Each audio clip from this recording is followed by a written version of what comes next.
સાથે જોડાઈ રહ્યા છે Nucleus software management company CEO Parag P से। पराग सर, गुड आफ्टरनून, स्वागत है सर आपका शो पर। और सबसे पहले सर जानना चाहेंगे, कंपनी ने जो यहाँ से रिपोर्ट किया है muted set of Q1 numbers, revenue, EBITDA, margins में एक थोड़ा यहाँ से हम वीक होता देख रहे हैं, बट ऑर्डर बुक जो है वो एक अच्छा ग्रोथ यहाँ से दिखा रही है on year basis. Sir opening comments क्या रहेंगे आपके ऑन अर्निंग्स? ओपनिंग कमेंट्स ये रहेंगे, हमारे हिसाब से तो ये बहुत अच्छा क्वार्टर रहा है। जो आप डिप की बात कर रहे हैं वो हमने शायद लास्ट क्वार्टर में ही बताया था कि हमारे माइलस्टोन बेस्ड प्रोजेक्ट्स होते हैं, तो कई प्रोजेक्ट्स यदि एक क्वार्टर में खत्म होते हैं तो हमारा रिकॉग्निशन बढ़ जाता है। बट कंसिस्टेंट परफॉर्मेंस बोलूंगा मैं उसको। और ऑर्डर बुक तो हमें स्ट्रांग लगी रही है, जैसे आपने बोला। डेफिनेटली सर, FY26 की अगर आगे बात करें तो यहाँ से हम देख रहे हैं जो स्टार्ट हुआ है with 4.9% decline in growth on QOQ basis.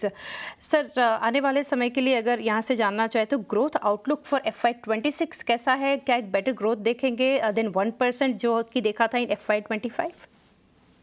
देखिए, हम गाइडेंस तो हम देते नहीं है कभी भी, बट मैं आपको ये बता सकता हूँ कि जैसे मैंने बोला कि हमको ऑर्डर बुक में मार्केट से ट्रैक्शन मिल रहा है, इम्प्लीमेंटेशंस हमारे चल रहे हैं। हम जो पीछे शायद मैंने लास्ट टाइम भी बात की थी कि हम फंडामेंटल्स पे काम कर रहे हैं। हमारी कंपनी में लीन इनिशिएटिव्स चल रहे हैं, जो कि एक बहुत ट्रांसफॉर्मेशनल इनिशिएटिव्स हैं, जिसके हमको बेनिफिट डेफिनेटली मिलेंगे in future. So fundamental long term हम हमेशा बिलीव करते हैं, और वैसे भी गाइडेंस हम देते नहीं हैं। डेफिनेटली आगे पराग से जानना चाहेंगे, revenue split between product and services वो कैसा है? एंड ऑल्सो जो AI लेड प्रोडक्ट्स है उसमें कुछ ट्रैक्शन देख रहे हैं? So revenue split precise numbers, but रफली लार्जली हमारा प्रोडक्ट और अराउंड प्रोडक्ट ही होता है। सर्विसेज का हम ऑफरिंग करते हैं, बट वो हमारा बहुत छोटा परसेंट है। आई थिंक 15 या 20% की मार्जिन में होगा, क्योंकि हमारा फोकस प्रोडक्ट्स है और प्रोडक्ट बेस रेवेन्यू है, like implementation, like change request, support etcetera. और तो ये और दूसरा, सॉरी, आपने दूसरा क्या सवाल था? जी, AI लेड प्रोडक्ट्स जो है वहाँ हाँ, पर कुछ ट्रैक्शन? सो एआई लेड, देखिए, हम ऐसा एआई एक अलग से इनिशिएटिव नहीं मानते हैं। एआई जो हमारे अपने प्रोडक्ट्स हैं उसी में हम एआई एनेबलमेंट कर रहे हैं। तो हमने कुछ यूज केसेस ऑलरेडी लॉन्च कर दिए हैं। प्राइमरीली जैसे हम लेंडिंग एरिया में काम करते हैं, तो अ, एक दो एग्जांपल लूंगा मैं कि कैसे स्टेटमेंट होता है। जो कोई भी यदि लेंडर बायर बोरोवर है, उसको यदि अपना स्टेटमेंट देखना है तो वो बहुत आसान नहीं होता है स्टेटमेंट समझना। तो एक हमने यूज़ केस लॉन्च किया है कि बोरोवर की अपनी भाषा में कहीं भी किसी भी रीजन में हो, गुजराती हो, मराठी हो, तो वो स्टेटमेंट पढ़ के उसको बताया जा सके कि उसके स्टेटमेंट का इंटरप्रिटेशन क्या है। एक बहुत छोटा-सा यूज़ केस है। दूसरा, जब डॉक्यूमेंट्स गैदर करते हैं फाइनेंस कंपनीज़ या बैंक, तो बहुत सारे डॉक्यूमेंट्स रिजेक्ट हो जाते हैं क्योंकि वो उनकी क्लैरिटी नहीं होती, उनका क्लासिफिकेशन डॉक्यूमेंट्स का। फिर ये कोशिश कर रहे हैं थ्रू एआई के कि वो डॉक्यूमेंट्स जेन्युइन है, कि वो कहीं टेम्पर्ड डॉक्यूमेंट्स तो नहीं है। तो इस तरह के यूज़ केसेस जो ऑपरेशंस में हेल्प करें, ऐसे हम अभी बिल्ड करके ऑलरेडी हम अपने प्रोडक्ट्स के साथ रिलीज़ करते जा रहे हैं हाथ के हाथ। डेफिनेटली आगे सर जो यहाँ से हम जानना चाहेंगे, करंटली अगर देखें तो 58% जो कंपनी का रेवेन्यू है इज़ फ्रॉम इंडिया। ये मिक्स में कुछ चेंज करने की प्लान्स है आपके, और कौन से रीजन्स पे ज़्यादा एक ग्रोथ के लिए फोकस रहेगा? और अपडेट भी जानना चाहेंगे on expansion in north America. Thank you for this question. तो अभी जो 58% रेवेन्यू है इंडिया का, वो इंसिडेंटल है। आप यदि कुछ साल पीछे जाएँ तो हमारा रेवेन्यू स्प्लिट डिफरेंट होता था, इंडिया के बाहर ज़्यादा होता था, इंडिया में कम होता था। हम उसी डायरेक्शन में मूव करना चाहेंगे। हम जो रीजन्स की यदि आपने बात करी, तो मिडल ईस्ट रीजन से हमको काफ़ी स्ट्रॉन्ग रिस्पॉन्स मिल रहा है। मिडल ईस्ट में हमारे ऑलरेडी बहुत कस्टमर्स हैं, करीब 28 कस्टमर्स वहाँ पे हैं।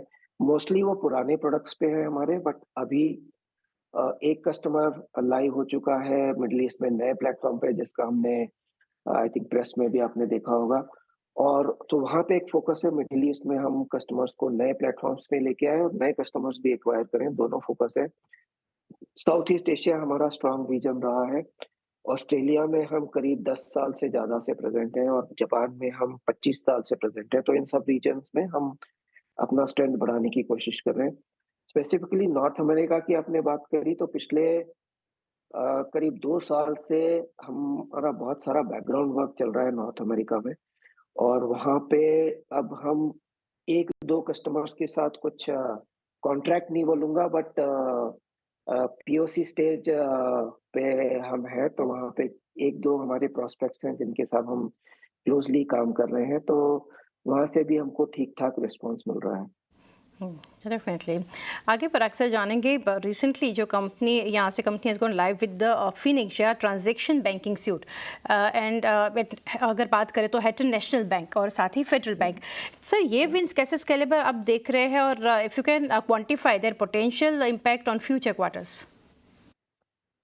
देखिए अगेन डायरेक्ट प्रोजेक्शंस तो हम बात नहीं करते हैं, लेकिन ये दोनों ही अकाउंट एचएनबी श्रीलंका का एक बहुत बड़ा बैंक है, फेडरल साउथ इंडिया का एक बहुत प्रोग्रेसिव बैंक है, जहाँ पे उनका डिजिटाइज़ेशन पे बहुत ज़्यादा फ़ोकस है।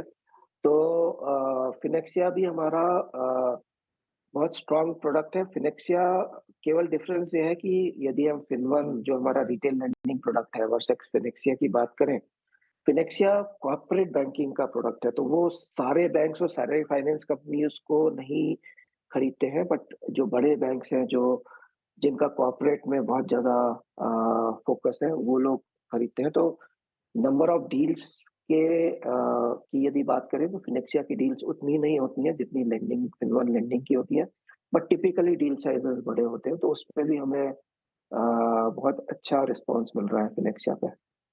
Definitely couple of points sir अभी पराग से लास्टली जानना चाहेंगे एबिटा मार्जिन आउटलुक।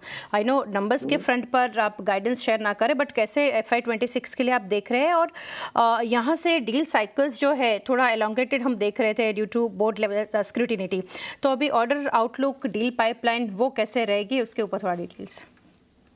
देखिए वो जो पीछे मैंने बताया था बोर्ड लेवल का इन्वॉल्वमेंट तो है ही, बिकॉज़ वो रेगुलेटर्स का भी फ़ोकस है कि ड्यू डिलिजेंस ज़्यादा किया जाए सारे फंड, तो वो तो चलेगा। लेकिन पिछले 7-8 महीने में हमने फिर काफ़ी पाइपलाइन बिल्ड कर ली है, तो हम उम्मीद करते हैं कि ऑर्डर्स कन्वर्ट होंगे कुछ।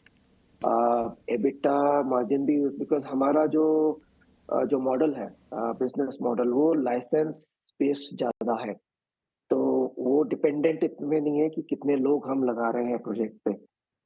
सो यदि लाइसेंस सेल्स होंगी तो उसका इम्पैक्ट एबिटा पे भी पड़ेगा, लेकिन एज़ यू जैसे कि हमने पहले कहा है कि कोई प्रोजेक्शंस तो नहीं दे पाएँगे हम। डेफिनेटली पराग सर काफ़ी डिटेल्स हमारे साथ शेयर की।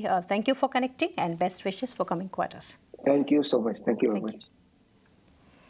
તો આ રીતે આપણે ચર્ચા કરી રહ્યા હતા ન્યુક્લિયસ સોફ્ટવેરના મેનેજમેન્ટ સાથે સ્ટોક પ્રાઇસ અત્યારે નજર કરીએ 1000ના લેવલ્સ પર કારોબાર થઈ રહ્યો છે। ડેઝ લોથી ખાસું રિકવર થયું છે, કાઉન્ટર 0.5% વધુની મજબૂતી સાથે આપણને કારોબાર કરતો બતાવી રહ્યું છે ન્યુક્લિયસ સોફ્ટવેર। તો એ સાથે